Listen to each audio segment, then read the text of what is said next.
I want to give you a number that you're going to want to remember. So we're going to just rehearse this for a moment.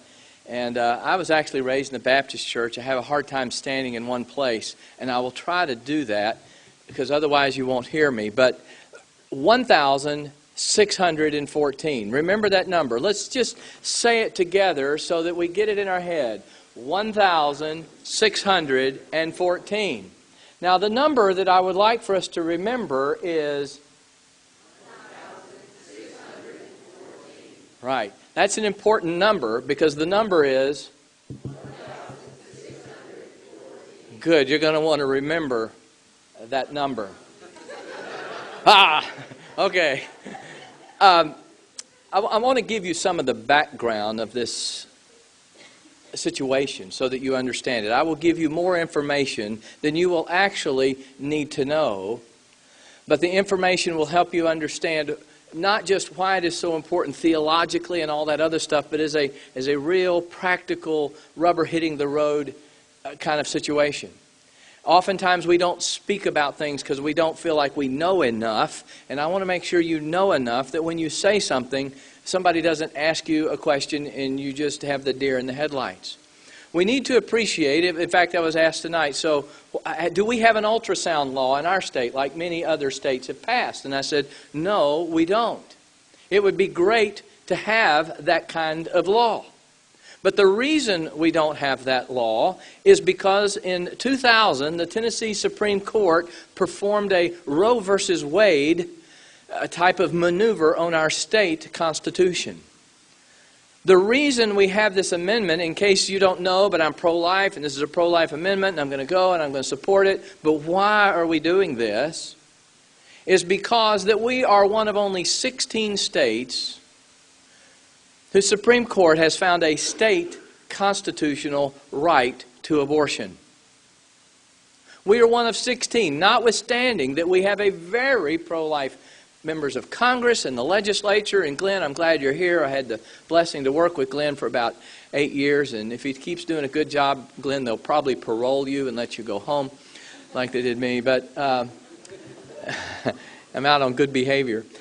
So, but one of 16 states that has a state constitutional right to amendment. Now, one other thing you ought to appreciate is that when courts decide cases about constitutionality, they apply different standards of review. And that is kind of the way that we look at it. Are we going to look at it real rigorously or pretty easily? Well, our court decided to apply the highest standard of review that's ever been created by any court in America. In fact, the standard that our court applied is tougher than that under Roe versus Wade. Laws that would be constitutional anywhere else are not constitutional in Tennessee. That's why I have this little welcome sign up here that you may be familiar with, because Tennessee, as Bobby already noted, is an abortion destination. The reason we're an abortion destination is because of that rule. We are the only state in the entire Southeast that does not have at least an informed consent law for abortion or a waiting period law. The only one in the Southeast that doesn't have at least one of those. And we have neither. As a result, according to the report from the Center for Disease Control released just last November, Tennessee has now become the 5th highest provider of abortions to out-of-state women in America. We truly are an abortion destination. Florida is known as the Sunshine State. We are quickly approaching becoming the abortion capital. You'll be pleased to know that we have made progress because from the report in November of 2011, we were only 6th. We're up to 5th. That's pretty horrible, isn't it? That's our state. Now, I want you to appreciate the magnitude of the numbers. And we have another slide here that just shows, according to that last report from the CDC, the total number of abortions performed in Tennessee compared to the 4 states from which we get most of our out-of-state abortions: Alabama, Arkansas, Kentucky, and Mississippi. And as you can see, in that last reporting period, we had 17,000 abortions, and Alabama was next highest with a little over 10,000, almost 11. Mississippi was down to 4,120 abortions. In fact, of the total number of abortions performed in Arkansas and in Kentucky, on their women, we did 15% of them. So in other words, 1,000 women in Kentucky, from Kentucky, had an abortion. We did 150 of them for them. As you can see, we perform more abortions than any 2 of those states combined, and among the bottom 3, all 3 combined. Now we do have in these numbers, and I will concede, that there are out-of-state women in those numbers. So we took it upon ourselves to say, well, let's do an apples-to-apples comparison.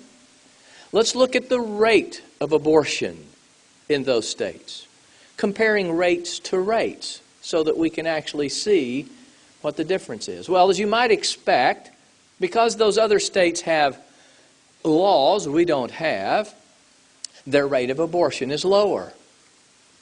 So we took that rate for Alabama and said, okay, this is how many they had per 1,000 women, and we had this number of 1,000 women. How many abortions would we have had we had Alabama's rate? And then we said, let's compare that to the rate that the amount we actually did have. And the difference would be the number of babies whose lives would have been saved. I hope you follow the math. It's complicated 6th grade stuff, but you all look like you got through it. So that's the number of babies. Now you could say to me, well, David, we all know that Kentucky, Alabama, Arkansas, and Mississippi are far more Christian and far more pro-life than Tennessee, and that's the reason. It has nothing to do with the fact that they have informed consent laws and waiting period laws, and we don't. Well, you're welcome to believe that if you would choose to do so, but I don't. And let me show you the difference. If we had the rate of abortion of Alabama, in the last year, from the CDC's report, we would have had 1,614 fewer abortions. I would submit to you that if this amendment fails, we will lose 1,600 or more babies every year, year after year after year. This is not a theoretical thing. We can put a number on it. We don't do our jobs. We stand before God with 1,600 babies dead on our hands. Now, I went to speak to a group of pastors the other day, and so I'm going to give you your first little action point. If you're in a church, go to your pastor and say, Pastor, I have a way that you could save over 1,600 souls every year. If you'd like to just know the secret. Now, when I asked that, I said, how many of y'all would love to see 1,600 souls saved next year? Every pastor's hand went up. And I said, good, because if you will speak from your pulpit before the election about the abortion issue, we have the possibility of saving 1,600 lives every year. And if you don't, they will die. I will tell you, my friends, that I've gotten to the point where I'm no longer willing to, and I know this is recorded, but to swap the gospel of Christ for the gospel of nice. Judgment starts in the household of God. So to those within the body, to the pastors, we need to cut no slack. Babies will die. And I would just keep saying that over and over, they'll die. I had a pastor, a very generous, gracious man in a very conservative denomination, a Calvinist actually, tell me that, well, I don't like to talk about politics because I'm afraid it will offend and prevent a person from hearing the gospel. And I said, let me tell you what I think I heard. I said, I think I heard you say that being a Calvinist, you believe in, or say you believe in, the irresistible grace of God. That whom God has preordained and ordestined will be saved, and he cannot be thwarted, but you can thwart God. Which makes you, I think what I'm hearing you say, stronger than God. Is that what you meant by someone might not hear the gospel and be saved?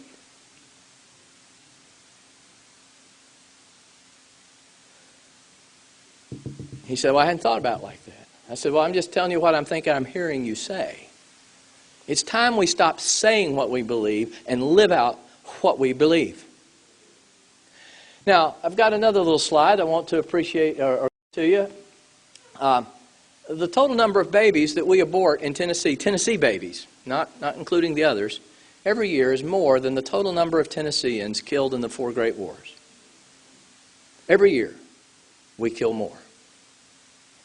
With another little slide that I'll show you here, the problem that we face is, and actually I talked to one of Representative Cassidy's colleagues, and he said, why are y'all working on a campaign? I mean, this is a pro-life state, that'll pass. I mean, this is a guy that voted for it, okay? He heard all the arguments, and I said, oh no, I don't think so. When we finished, his words were, we're in deep trouble, aren't we? And I said, yes.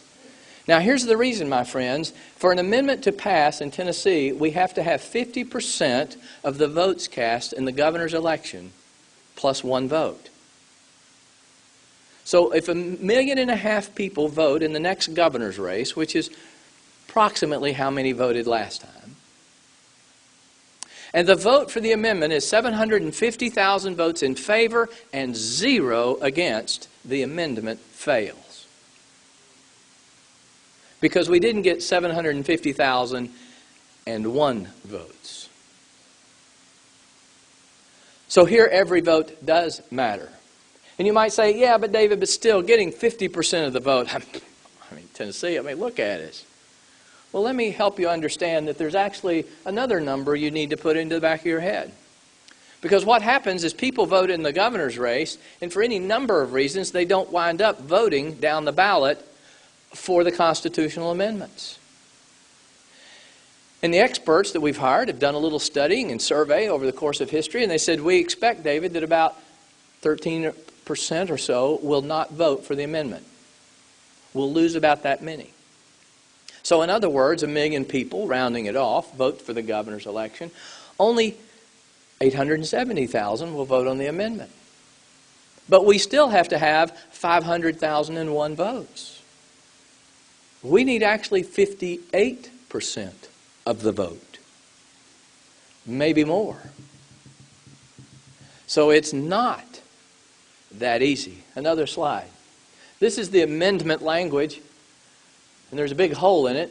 I don't know how that happened, but anyway, it says, and now I want you to understand that I helped draft this. Okay, I'm a lawyer. I apologize. I've been redeemed. I got out of politics. I got out of law. Okay, I'm being saved. I'm working out my salvation with fear and trembling.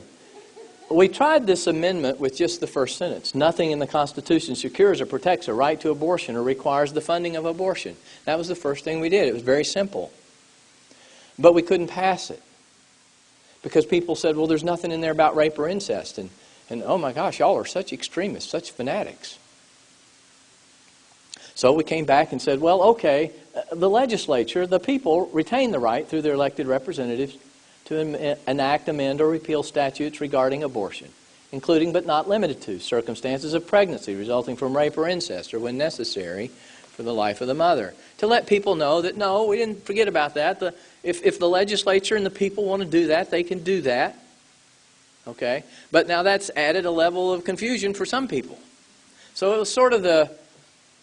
well, I won't use the word, but you know what I mean. If you do and if you don't.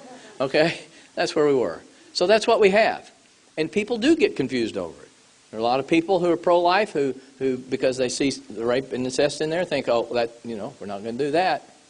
There shouldn't be any exception, or should only be one for life. So we've got a lot of education to do. Now, the good part is that we know that if people understand that it is the pro-life thing, then they are for it.